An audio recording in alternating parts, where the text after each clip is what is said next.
Anggaran pendapatan belanja Aceh tahun 2024 telah disahkan senilai 10 triliun lebih. Kita tidak pernah bermimpi ada alokasi porsinya 50-50. Yang terjadi adalah 30-70, 35-65, 40-60. Begitulah setiap tahun. Kenapa ini bisa terjadi?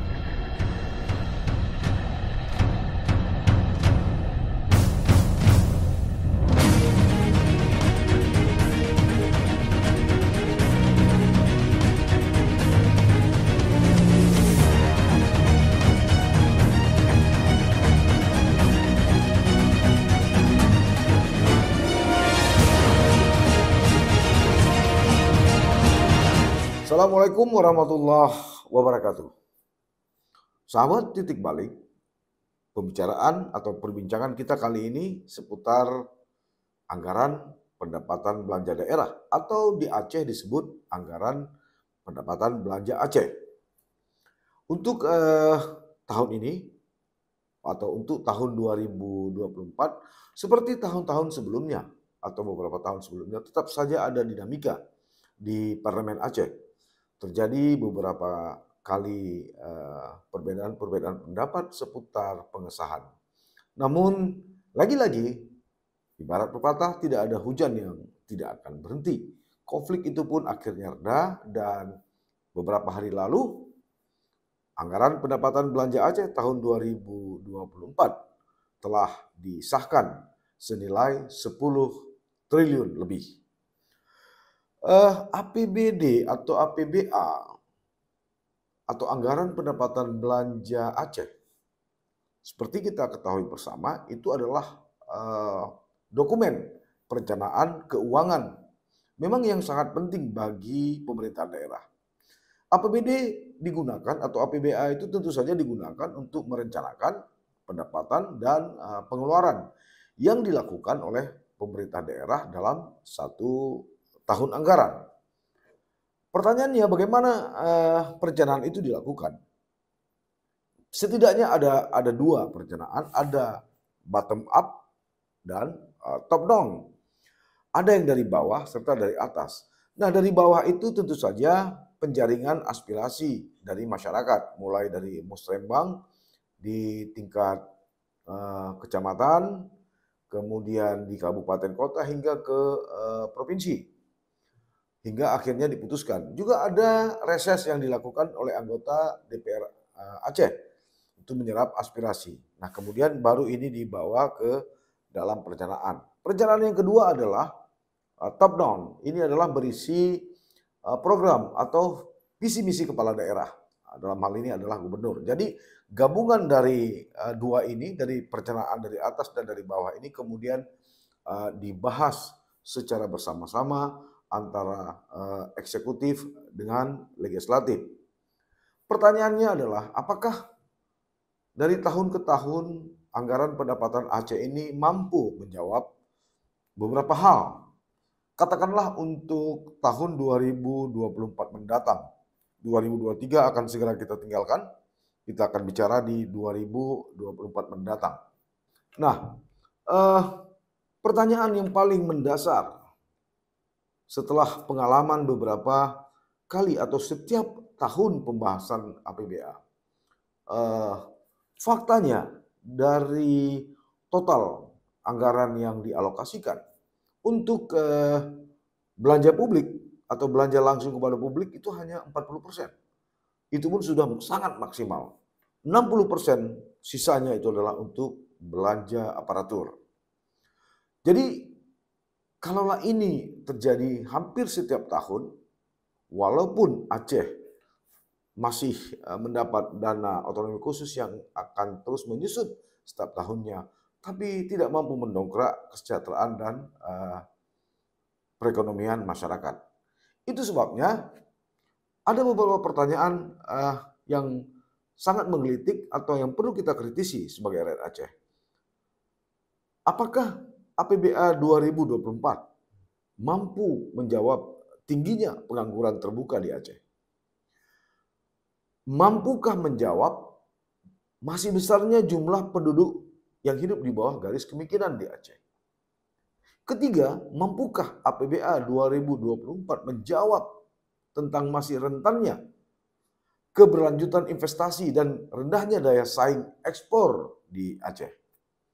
Keempat, apakah APBA 2024 di bawah komando PJ Gubernur Ahmad Marzuki mampu menjawab masih rendahnya produktivitas pertanian dalam arti luas dan belum terkelolanya sumber daya alam dan potensi energi terbarukan secara optimal di Aceh? Mampukah APBA 2024 menjawab kualitas pendidikan dan kesehatan Aceh yang masih relatif rendah? Mampukah APBA 2024 menjawab penegakan hukum dan reformasi birokrasi yang belum didukung secara optimal di Aceh? Mampukah menjawab adanya potensi konflik horizontal di Aceh? Apakah APBA 2024 mampu menjawab belum memadainya kemampuan dalam penanggulangan bencana, padahal Aceh merupakan salah satu provinsi yang rawan bencana? Mampukah APBA 2024 menjawab masih perlunya upaya pengurangan kesenjangan antar wilayah, khususnya di daerah perbatasan dan daerah terisolir di Aceh? Mampukah APBA 2024 menjawab dukungan infrastruktur yang masih belum memadai di Aceh? Inilah pertanyaan-pertanyaan, inilah fakta-fakta yang memang harus kita perbincangkan mensikapi polemik yang kemudian pengesahan APBA 2024 lalu. Kenapa? Sekali lagi saya katakan bahwa di hampir setiap tahun, dari tahun ke tahun, persoalan alokasi atau porsi dana publik justru kalah besar dari dana aparatur. Kita tidak pernah bermimpi ada alokasi porsinya 50-50. Yang terjadi adalah 30-70, 35-65, 40-60. Begitulah setiap tahun anggaran. Kenapa ini bisa terjadi? Saya coba menganalisa, ada beberapa sebab. Pertama, pembahasan dari APBA Saban tahun ini cenderung membypass beberapa mekanisme serta aturan yang ada. Idealnya, secara ringkas, saya tidak menceritakan detail, dokumen itu singkatnya masuk ke komisi. Di komisi akan dibahas, kemudian apa yang menjadi rekomendasi dan pembahasan di komisi, baru dilakukan pembahasan detail di Banggar, Badan Anggaran. Tapi faktanya, itu tidak pernah terjadi. Dengan alasan terdesak, dengan alasan dakwa-dakwi, dengan alasan polemik, lalu APBA itu langsung ke Banggar. Seperti anggaran atau APBA 2024 mendatang. Dengan ancaman akan dipergub, bla bla bla, tidak hadir bla bla bla. Kemudian hanya membutuhkan waktu 5 atau 6 hari untuk membahas anggaran 10 triliun. Bayangkan, anggota DPR, pemerintah Aceh atau tim anggaran pemerintah Aceh juga bukan Superman tentunya. Akibatnya apa? Lahirlah program-program, lahirnya alokasi-alokasi anggaran yang terkadang agak sumir. Dari dokumen beberapa tahun belakangan atau 5 tahun terakhir, dari dokumen APBA yang kami miliki atau yang saya miliki, terkadang muncul kesan ibarat pepatah, lebih mahal tali daripada sapi, terutama di proyek-proyek infrastruktur. Asumsinya begini atau contohnya begini, katakanlah misalnya ada proyek pembangunan penggemukan sapi di Subuh Salam, misalnya ini, di bawah dinas terkait, alokasinya katakanlah 1 miliar. Namun ketika kita breakdown di biaya aparatur, mulai dari biaya perencanaan, pengawasan, monitoring, bla bla bla, ternyata dananya seimbang antara dana proyek dengan dana aparatur, mulai SPPD segala macam. Jadi ini sungguh sangat naif. Yang kedua, ada semacam tren alokasi program itu lebih kepada daerah asal kepala dinas atau kepala SKPA. Misal katakanlah kepala dinasnya berasal dari Pantai Barat Selatan, maka hampir sebagian besar dari program tersebut itu dialihkan ke Pantai Barat Selatan. Kemudian bergabung atau bersama dengan anggota DPR Aceh tentunya. Lalu baik itu program Pokir maupun yang lain dialokasikan ke sana. Kalau katakanlah misalnya kepala dinasnya atau SKPA-nya berasal dari PASE, maka program akan banyak ke PASE. Begitulah selanjutnya, begitulah seterusnya. Karena itu jangan bicara soal pemerataan, jangan bicara soal persamaan. Sepertinya eh, yang menderita terus menderita, yang kenyang terus menjadi kenyang. Berikutnya, dari anggaran aparatur yang saya katakan tadi itu, termasuk biaya-biaya rutin lainnya, juga terindikasi katakanlah satu dinas A katakanlah di luar belanja rutin bla bla bla, itu ada juga program-program yang menjadi titipan, baik titipan elit maupun lainnya. Katakanlah misalnya satu dinas A itu di luar dana rutin mereka mengelola sekitar 20 miliar. Sekitar 20 miliar anggaran untuk proyek tertentu, 1, 2, 3, 4. Patut diduga anggaran proyek ini juga mengalir ke atas sebagai bentuk dalam tanda petik setoran untuk pimpinan. Jadi begitulah kue APBA ini ramai-ramai digerogoti, ramai-ramai dinikmati tanpa ada berpikir untuk jangka panjang.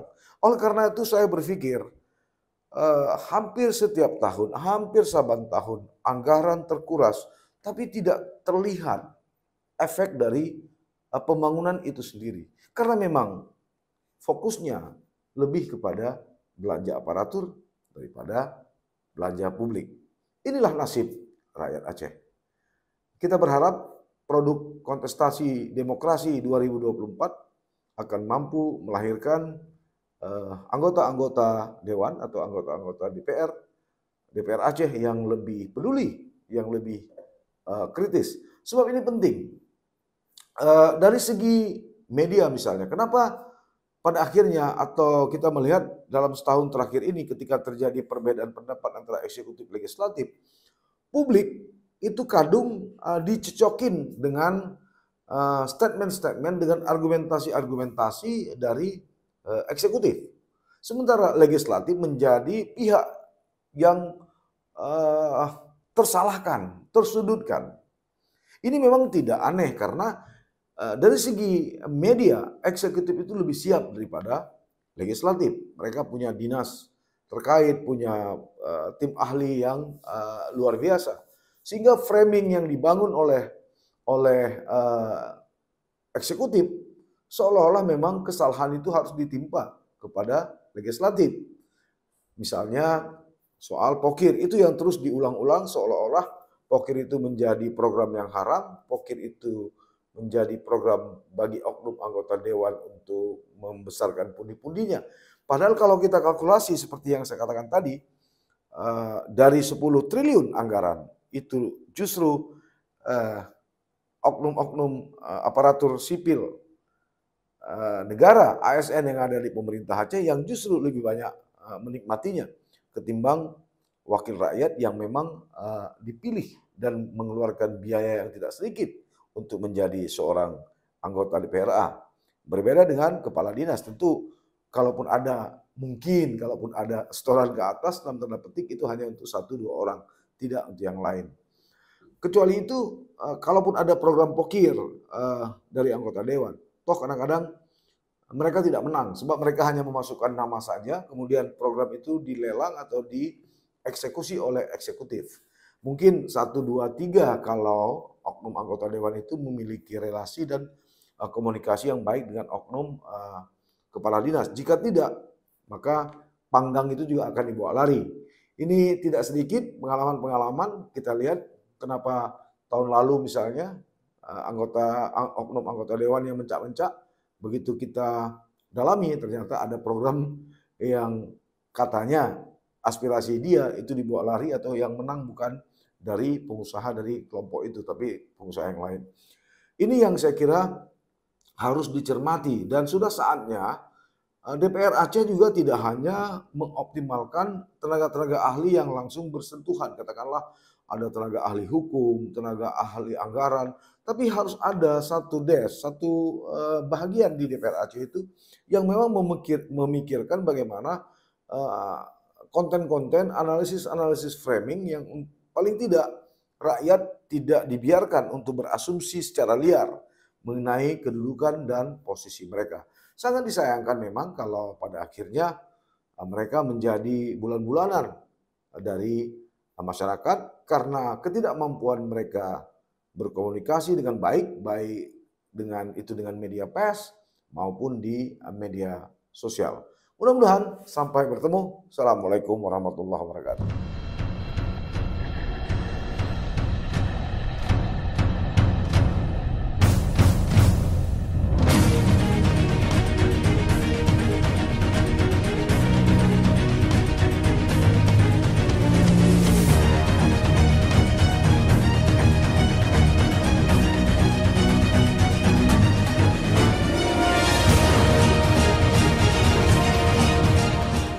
Jangan lupa like, komen, dan subscribe. Serta aktifkan lonceng notifikasi.